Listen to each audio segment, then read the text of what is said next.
po tayo. Pero bakit siya nanatili para sa Panginoon? Sa verse 25, meron pong motivation na sinabi dito, which is nasabi ko nga sa inyo. Minsan kasi ang motivasyon ng isang Kristiyano o ng isang tao ay ganito. Wealth, sa verse 25, wealth, babae, o yung magandang buhay. No, sabi, okay, wala ka ng tax. Okay, mapapang asawa mo si ganito, yung prinsesa. Ikaw ay magkakaroon ng kayamanan. Sabi, kung sino makatalo kay Goliath na yan, yung tatlong yan ay ibibigay ko sa tao ng makakapatay doon. Pero kung doon tayo tututo, hindi po tayo tatagal bilang isang Kristiyano. Kung ginawa yun ni David, hindi niya po mapagtatagumpayan yan. Mas mabuti pa, iligtas mo ang buhay mo. Siyempre, buhay na yan ang usapan eh. Pero pag patungkol po sa Diyos, yun po yung magandang motivasyon na dapat natin tabanan. Tingnan po natin sa verse 34. O verse 26. Sa verse 26, dito po, nasusulat po na kung bakit lumalaban na itong si David, kasi pinapahiya na niya ang Diyos. Kung babasahin po natin nito, itong si Goliath ay 40 days. Tandaan niyo po, 40 days, araw-araw na hinahamak ang Diyos. Nang dumating doon si David, sino yung tao na yan na hinahamak ang Diyos? Anong motivasyon na meron siya? Yung Diyos mismo. Bakit tayo nakikipaglaban? Bakit tayo nanatili sa church? Dahil ba kasama natin sa katabi natin?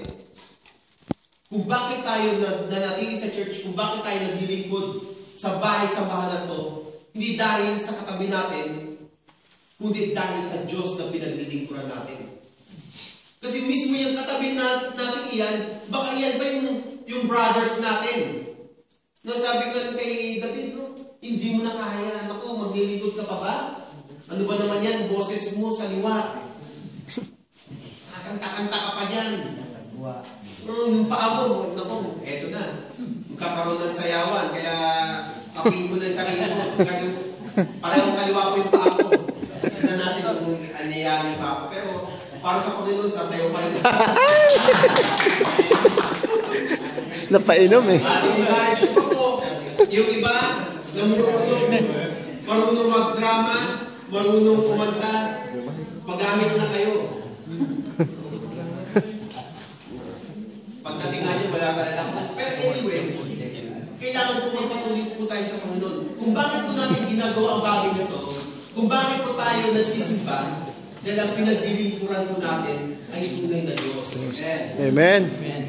Pangalawa na makikita po ng motivasyon natin dito, sa verse 34. Chapter 17, verse 34.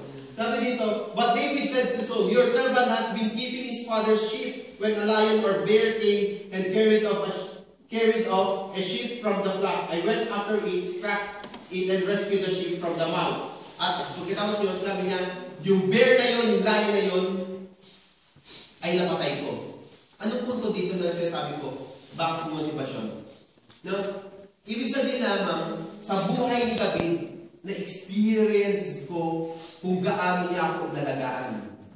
Sa harapan ng leon, sa harapan ng oso, ako'y pinagtanggol niya at pinatay ko ang oso at leon na yun para lang maalagaan ko yung tupa na ito. At alam ko sa oras na ito, laban kay Goliath na yan, sa problema na yan, kaya kong pagtagumpayan. Kasi ito ay na-experience ko na. Ang tanong, na-experience na ba natin kung gaano kabuti sa atin ang Panginoon? Amen. Napasalamatan ba natin ang araw-araw na ibinigay sa atin ng Panginoon, yung pag-alaga sa atin? Amen. No, yung araw na yan, yung experience na yan, yan yung mag-motivate sa atin kung bakit kailangan natin manatili at huwag tayong susuko sa problema. No, last time po, kailan